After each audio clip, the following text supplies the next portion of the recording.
My channel Mousumi's gardening tips চ্যানেলে তোমাদের জানাই সবাইকে স্বাগত।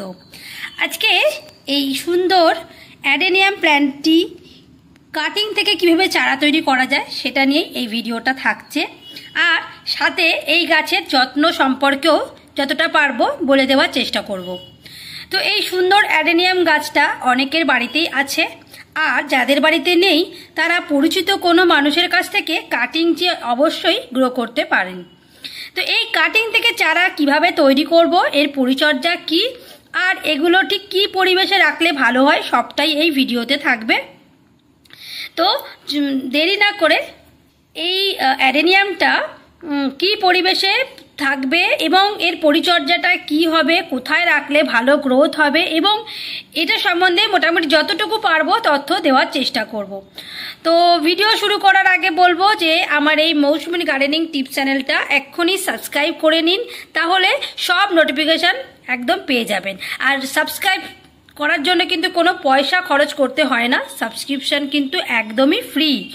আর সাথে থাকছে Mousumi's diary and blog channel নামে আমার আরও একটি ব্লগ চ্যানেল, যেতে কিন্তু আমি ট্রাভেল ব্লগ, বিভিন্ন রকম ইনফরমেশান, রূপচর্চা, কেয়ার সব কিছু ওতে দিই। আর মৌসুমির ফুড ম্যাজিক চ্যানেলে আমি রান্নার ভিডিও দিই। চাইলে এই চ্যানেলগুলো একটু ভিজিট করে সাবস্ক্রাইব করে নিতে পারেন। তো চলুন আজকের এই কাটিং থেকে চারা তৈরি করার ভিডিওটা শেয়ার করব।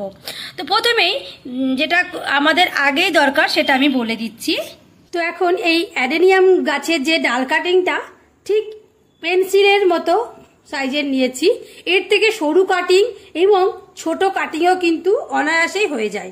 এইটা একদম আমাদের এই আঙুলের থেকেও একটু সরু, মানে একদম এক্স্যাক্টলি পেন্সিলের সাইজে, ঠিক আছে। আর এটা অনেকটাই বড়। এটাকে আমি চাইলে দুটো কাটিং তৈরি করতে পারি, কিন্তু আমি এখন এই একটা কাটিংই এখানে করব, ঠিক আছে। আর এই ফুলের কালারটাও কত সুন্দর। এই গাছের কিন্তু অনেকগুলো ফুলের কালার হয়, অরেঞ্জ কালার হয়, এটা যেরকম পিঙ্ক কালার আছে, সাদার মধ্যে হয়, ভ্যারাইটিস কালার, মানে অ্যাডেনিয়ামের অনেক ধরনের কালার রয়েছে। আর এইটাই আমি আজকে কাটিং থেকে চারা তৈরি করব।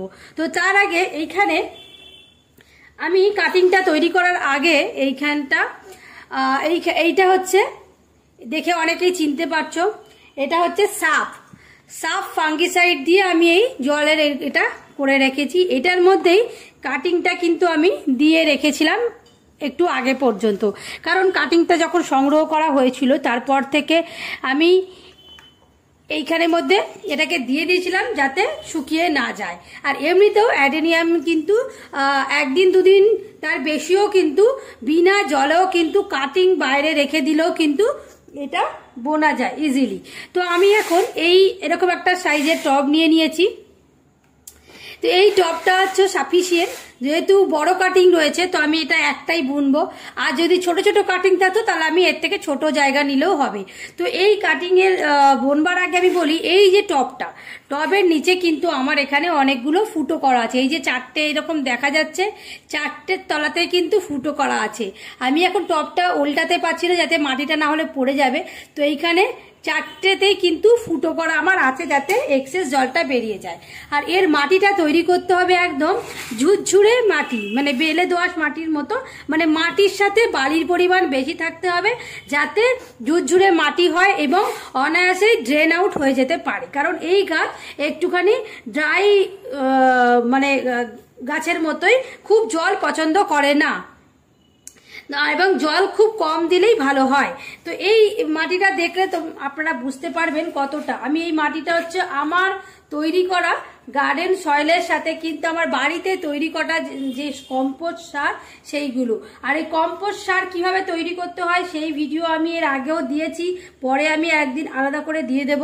তো এইগুলো, আর তার নিচে আমি একদম দিয়েছি, এখানে আমার রয়েছে সবজির খোসা, মানে কিচেন ওয়েস্ট বা ফলের খোসা যেগুলো, সেগুলো আমি প্রায় এতটুকু মতো দিয়েছি নিচে। এই যে এখানে বড় বড় নুড়ি পাথর দিয়ে ড্রেন সিস্টেম করে তারপর আমি এতটুকু মতো সবজির খোসা, পাতা পাতা সব আমি এতটুকু দিয়েছি। তারপরে আমার তৈরি এই কম্পোস্ট মাটিটা দিয়েছি। তো এইবার এখানে খুব তার সাথে দিয়েছি অবশ্যই এখানে এক্সেল, মানে ডিমের খোসা চূর্ণ, যে সাদা সাদা যে ছোট ছোট দেখতে পাচ্ছেন এইগুলো। তো এবার এইখানটা সিম্পল, আমি এখানটা মাঝ বরাবর আমি এখানটা গর্ত করব। মাঝ বরাবর গর্ত করে আমি দেব। তো এইখানে আমি আরো একটু মাটি দিয়ে দিচ্ছি। এখানে আমি আরো একটু মাটি দিয়ে দিচ্ছি, কারণ আমি এই যে এখন গাছটা বুনবো এর কিছুদিনের মধ্যে আর আমাকে যাতে প্রতিস্থাপন করতে না হয়, কারণ এই গাছটা যত নাড়াঘাটা কম হবে এবং ডাল যত কাটিং করা হবে তত কিন্তু গাছটা গ্রোথ ভালো হবে এবং গাছটা কিন্তু অনেকগুলো ডালপালা যখন বেরোবে আমরা ইজিলি তার থেকে কাটিং সংগ্রহ করে করে একটার থেকে অনেকগুলো করতে পারবো। আর সব থেকে যেটা সুবিধা হচ্ছে এই অ্যাডেনিয়াম গাছ কিন্তু একদম রোগা টিংটিংয়ে লম্বা কিন্তু ভালো লাগে না। এইগুলোর হচ্ছে যে এর যত গিটগুলো যত ভালো হবে তত কিন্তু এর মানে এইটা যেটা যত মোটা হবে ততই এর সৌন্দর্যটা বাড়ে। ঠিক আছে, তো আমরা এখন সিম্পলি কি করব, এইটা হচ্ছে আমি নিয়ে নিয়েছি, রুটিন হরমোনেরও কাজ করতে পারে, এটা হচ্ছে সাফ ফাঙ্গিসাইড। তো আমি এরকম ভাবে কৌটোর মধ্যে নিয়ে নিয়েছি। এই যে জলে ভেজা অংশটা এখানটা আমি ভালো করে এখানটা আমি এটা দিয়ে দেব। যতটুকু অংশ মাটির নিচে আমি দেব ততটুকু আমি ভালো করে ফাঙ্গিসাইড লাগিয়ে দিচ্ছি, যাতে ফাঙ্গাসের অ্যাটাক থেকে বাঁচতে পারে। ঠিক আছে, তো এখানে সিম্পলি কি করব, কোনো চাপ দিয়ে কিছু বুনবো না, এখানটা জাস্ট একটু এরম ভাবে ফাঁকা করে নেব। ফাঁকা করে নিয়ে একদম এখানটা বসিয়ে দেব মিডিল বরাবর। ব্যাস, কাজ কমপ্লিট। একদম সিম্পল প্রসেস বন্ধুরা, একদম সিম্পল প্রসেস। যে কোনো কাটিং এইভাবে এনে মাটির মধ্যে দিয়ে দিতে হবে। যত এটা শক্তভাবে সুন্দরভাবে হবে তত কিন্তু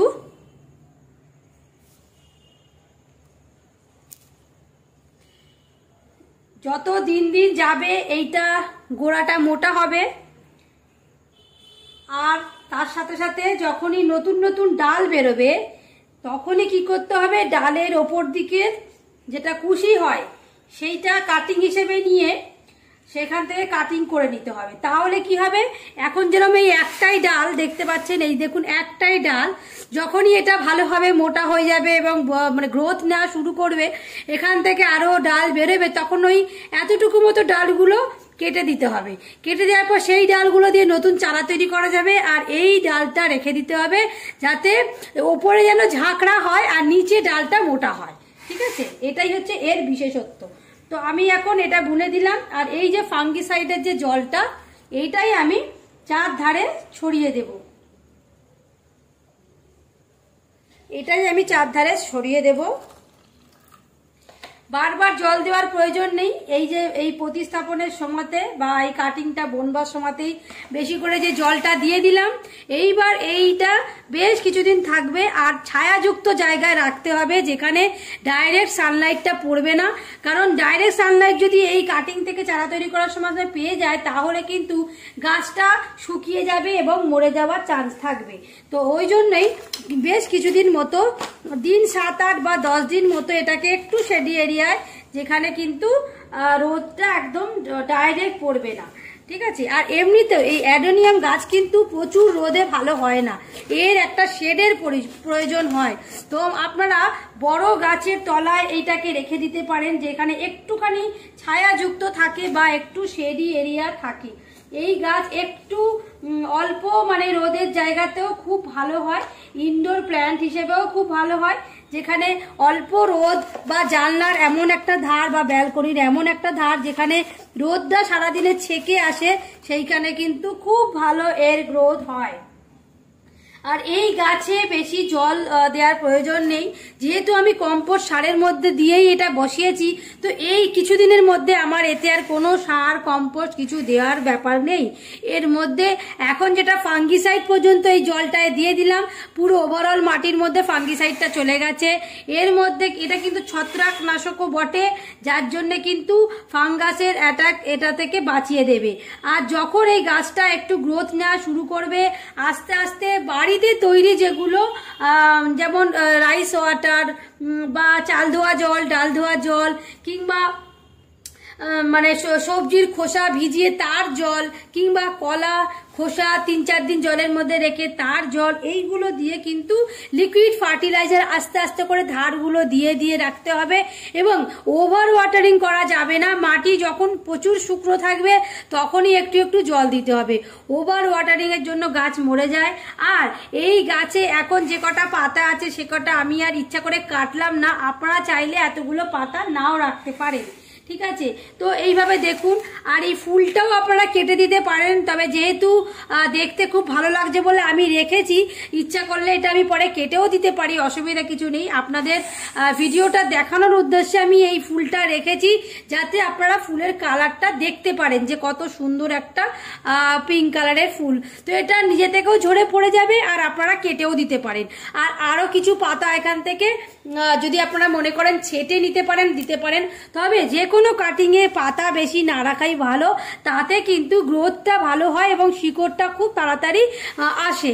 কারণ যাতে এই পাতাতে এনার্জিটা বেশিটা চলে যায়। সব পাতাও ছেটে দেওয়া যাবে না, আবার একদম মানে বেশি পাতাও রাখা যাবে না। তো এইটা হচ্ছে ইনডোর প্ল্যান্ট, খুব ভালো প্ল্যান্ট। আর এইটা এমন কিছু ক্ষতিকর নয়। এই গাছে তেমন একটা পোকামাকড়ের খুব একটা উপদ্রব হয় না, খুব কম হলেও হয়তো মাকড়সা আসতে পারে, কিন্তু খুব একটা হয় না। আর মাঝে মাঝে গাছের পাতাগুলো একটু পরিষ্কার করে রাখলে পাতাগুলো ঝকঝকে তকতকে দেখতে ভীষণ সুন্দর লাগে। তো আশা করি এই ভিডিওটা খুব হেল্পফুল হবে। যারা গার্ডেনার নতুন আছো তারা কাটিং থেকে চারা তৈরি করে নিতে পারো ইজিলি, এমন কিছু পরিচর্যা নেই এইটা। আর খালি যেটা বললাম বারবার করতে হবে সেটা হচ্ছে যখনই নতুন নতুন কাটিং মানে ডাল এখান দিয়ে ওখান দিয়ে বেরোবে, ডালটা এতটুকু মতো সাইজের হলে সেখান থেকে কেটে নতুন টবে বুনে দিলে নতুন কাটিং থেকে চারা তৈরি হবে। আর এই গাছটা যত এর কট বলে এটাকে, যত এইটা মোটা হবে তত এর সৌন্দর্য। এইটা যত মোটা করতে পারবেন তত এর সৌন্দর্য। মানে অনেক, এটা তো ম্যাক্সিমাম টাইমে যেটা হয় বোনসাই লুক দেয় সবাই, তো এটা বোনসাই লুকও দেওয়া যেতে পারে, ঠিক আছে। তো আজকের এই অ্যাডেনিয়ামের কাটিং থেকে চারা তৈরি করার ভিডিওটা আমি কত সহজভাবে আপনাদেরকে দেখালাম। যদি ভিডিওটা ভালো লাগে অবশ্যই লাইক শেয়ার কমেন্ট করতে ভুলবেন না। আর যদি অ্যাডেনিয়ামের সম্পর্কে বা অন্য কোনো গাছের সম্পর্কে আরও কিছু জানার থাকে অবশ্যই আমাকে কমেন্ট বক্সে কমেন্ট করবেন, তাহলে কিন্তু আমি উত্তর সব কমেন্টের দিয়ে থাকি এবং আমি নিজেও একটা মোটিভেশন পাই যে আপনারা আমার ভিডিওটা দেখছেন বা ভিডিওটা নিয়ে উৎসাহ প্রকাশ করছেন। এইটুকুই আমাদের চাওয়া বন্ধুরা, এইটুকু আপনারা আশা করি আমার জন্য করবেন। কারণ কষ্ট করে এইসব গাছের কাটিং থেকে চারা তৈরি করে আপনাদের সাথেও শেয়ার করি, যাতে আপনারাও কম বেশি বাড়িতে কিংবা উঠোনে বা আপনাদের নিজের ব্যালকনিতে যাতে এই গাছটা করতে পারেন, এইটুকুই আমার প্রচেষ্টা আপনাদের সাথে। আর যত গাছ বুনবেন তত পরিবেশ বন্ধুর মতো হয়ে উঠবে, আর তত আমাদের নিজেদেরও অক্সিজেনের সাপ্লাই কিন্তু নিজেরাই আমরা রেডি করতে পারবো। তো আশা করি ভিডিওটা আপনাদের জন্য হেল্পফুল হয়েছে। ভিডিওটা দেখার জন্য অনুরোধ রইল পুরোটা, আর বন্ধুদের সাথে একটু শেয়ার করে দেবেন যাতে অনেকেই এই ভিডিওটা দেখে উপকার পায়। তো আজকের জন্য এইটুকুই বন্ধুরা, টাটা।